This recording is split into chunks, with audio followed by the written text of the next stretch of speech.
Hello friend, आप कैसे हैं। मैं उम्मीद करता हूं कि आप अच्छे होंगे। आज फिर एक नए वीडियो के साथ मैं आपके सामने उपस्थित हो रहा हूं और ये लगातार वीडियो बन रहा है, मोटिवेशनल वीडियो हैं, ठीक है। और ये सारे मोटिवेशनल वीडियो समाप्त करने के बाद हम आपके सामने विस्तार से जीएस को लेकर उपस्थित होंगे, ठीक है। तो ये मोटिवेशनल जो चैनल है ये बहुत ज़्यादा इम्पोर्टेंट है। जो ये मोटिवेशनल वीडियो हैं आपके लिए बहुत ज़्यादा इम्पोर्टेंट हैं।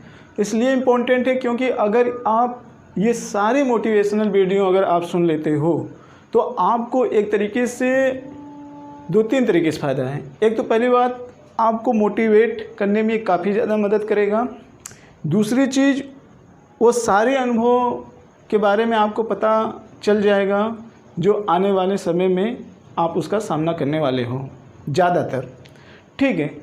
तीसरी चीज़ ये है कि जो आप जीएस में सैद्धांतिक बातें पढ़ते हो वो एक तरीके से उसी सैद्धांतिक बातों का जितना भी चीज़ें अभी तक मैंने आपको वीडियो बताया है वो सब सैद्धांतिक बातों का ही एक तरीके से आप कह सकते हो कि सार है, ठीक है। तो यदि आप इसको अच्छे तरीके से समझते हो तो सैद्धांतिक बातों को भी आप अच्छे तरीके से समझोगे। इसीलिए मैंने यहाँ पे लिखा है व्यवहारिक के साथ सैद्धांतिक, यानी व्यवहारिक से आप सैद्धांतिक की तरफ चलो, ठीक है। तो आइए देखते हैं इस चीज़ को और इसका भाव निकालते हैं कि आखिर में इससे तात्पर्य क्या है, ठीक। अधिक इंतज़ार करने वाला व्यक्ति किसी को लंबा इंतज़ार नहीं करवाता है, खासकर जिसको वह चाहता है। वह दिल से यदि ऐसा होता है तो समझ जाना चाहिए वह या तो स्वार्थी है या आपसे नफरत करता है या वह अहंकारी है, ठीक है। तो इस चीज़ को थोड़ा सा आप ध्यान में रखिएगा। कहने का मतलब यहाँ पे ये है, अधिक इंतज़ार करने वाला व्यक्ति किसी को लंबा इंतज़ार नहीं करवाता है और ख़ासकर उस व्यक्ति को जिसको खासकर दिल से चाहता हो, ठीक है। यदि कोई व्यक्ति इंतज़ार करवाता है तो इसका मतलब ये है या तो स्वार्थी है या तो वह अहंकारी है या तो आपसे नफरत करता है। अधिक इंतज़ार करने वाला व्यक्ति क्यों? देखिए, नफरत, अहंकारी और स्वार्थी 3 शब्द का मैंने यहाँ यूज किया है, लेकिन ख़ास तौर अधिक इंतज़ार करने का मतलब यही होता है, एक तरीके से इस भाव को समझिए। अधिक इंतज़ार करने का मतलब ये होता है कि एक व्यक्ति ऐसा जो उन अनुभवों से गुजरा हो, जिसको एक तरीके से उसको वो सारी चीज़ पता हो, जिसका सामना उसने बड़े कठिनाई के साथ किया हो और उसको दुख महसूस हुआ हो और वो अपने आप को कहीं ना कहीं बैलेंस करता रहा हो हमेशा, ठीक है। अगर उसके विपरीत में कोई व्यक्ति उसी परिस्थितियों से होकर गुजरता है और उससे वो उम्मीद की चाहत रखता है,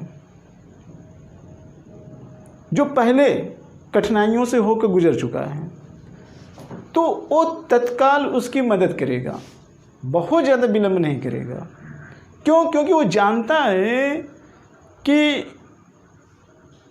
दुख का एहसास क्या होता है। जैसे आप ऐसे समझिए कि अगर कोई इंसान भोजन के लिए काफ़ी दिनों तक इंतज़ार किया हो, वो काफ़ी दिनों तक बिना खाए सोया हो और उसको भूख लगी हो, तो वो जानता है कि एक भूख की तड़प क्या होती है।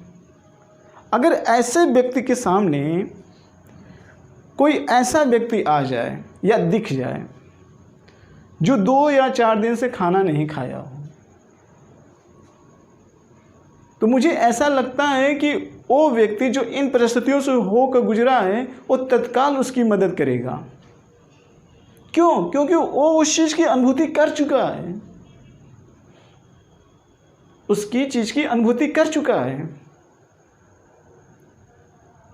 यदि ऐसा कोई व्यक्ति करता है, यदि ऐसा कोई व्यक्ति करता है, यानी जो इन हालातों से होकर गुजरता है और जो ऐसे व्यक्ति की भावनाओं को नहीं समझता हो, तो मैं समझता हूं ऐसा व्यक्ति या तो स्वार्थी होगा, या तो उस व्यक्ति से नफरत करता होगा, या तो वो अहंकारी होगा। तो इसका मतलब उसके साथ जो बीती थी, उसने उससे सकारात्मक प्रेरणा नहीं लिया, उसने उससे नकारात्मक प्रेरणा लिया। और यह प्रेरणा जो होती है कहीं न कहीं समाज में विचलन की स्थिति को पैदा करती है। इसका मतलब ये कि प्रकृति जो उसको देना चाहती थी, उसने प्रकृति से सबक नहीं लिया। वो एक अच्छा मानव बनने के अवसर को खो दिया। आप ये मान लीजिए, जितने ज़्यादा आपके जीवन में चुनौतियां होंगी और आपने उसका साहस करके आगे निकल गया, और फिर वही परिस्थितियां दूसरे के सामने आती है और आपको मौका मिलता है उसका मदद करने के लिए, तो इसका मतलब ये हुआ कि आपने एक अच्छा इंसान बनने का अवसर खो दिया।